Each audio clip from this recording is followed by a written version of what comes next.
So as you can see, the plastic sort of worked, but it just takes a little bit of water to get behind the stupid thing and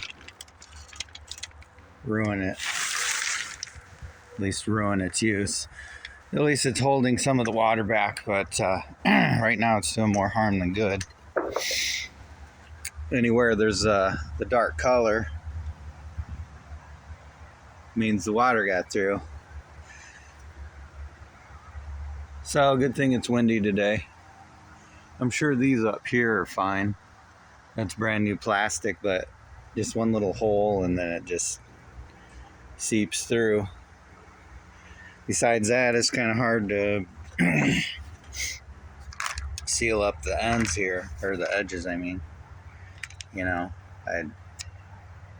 what are you really gonna do? It's just all about mitigating, I guess. So I will pull the plastic off and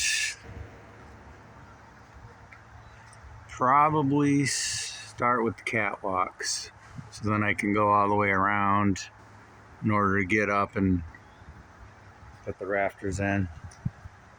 So super nice day, so this will be productive.